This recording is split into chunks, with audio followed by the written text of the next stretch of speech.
The scientific name for the honeybee is Apis mellifera. That's Latin. Apis means bee, and melli means honey, and fera means factory.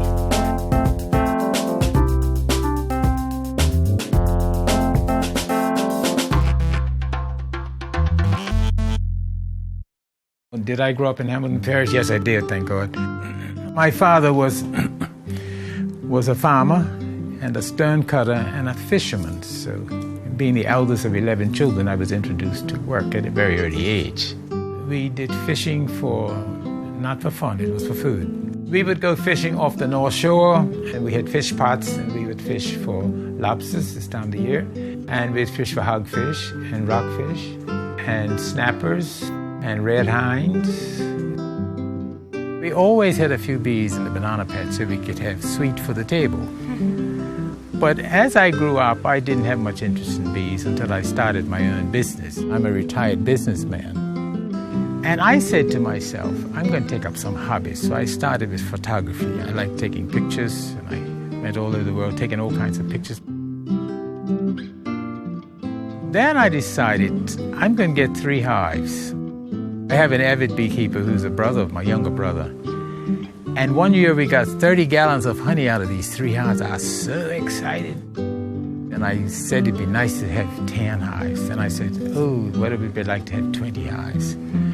Then I got the real disease. And I said, look, I'm going to go for 50.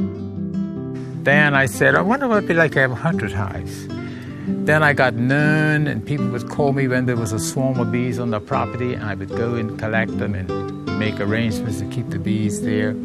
And it just grew and grew and grew and grew. So now I'm having a hard job learning how to relax, because beekeeping is hard work, and I don't enjoy anything more than working hard. I was honored by the Queen in 2004, I think it was, isn't it? For promoting the beekeeping industry in Bermuda.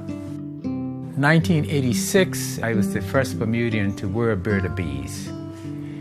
And I did that purposely to prove that bees will only sting if they feel threatened. I keep bees really for honey production, and I give away a lot, but I have to sell a lot to recoup my costs. I keep bees for pleasure. They do a much, much, much bigger job than just producing honey for us to eat. They pollinate our vegetables and our fruits so we can get better and more vegetables and fruit to dine on. As a matter of fact, 1/3 of what we eat on our table every day is a direct or indirect result of the honeybee. They're very vital to our utter survival. One of my other passions is traveling, as I was saying earlier. I love to travel, particularly somewhere where I haven't been before. 2003, I had the privilege of going to Nigeria to teach beekeeping for 3 weeks. And 2004, I went on a beekeeping tour to South Africa. That was fascinating. And I've been to tours to Ireland and Australia, New Zealand, Tahiti, and Fiji, all over the United States and all over Canada. So I've traveled fairly extensively, which I'm glad I have some things to show for that. This here is Fractious Street. I've been at this location since 1986. And Fractious Street was just a quaint street in Hamilton Parish many years ago. This used to be a supermarket when I was a boy. It used to be a grocery store. And you'd come here and buy your groceries over the counter, and you could always find ripe bananas. I've always been thankful for my heritage, because if I wasn't introduced to that lifestyle when I was young, I wouldn't be what I am today.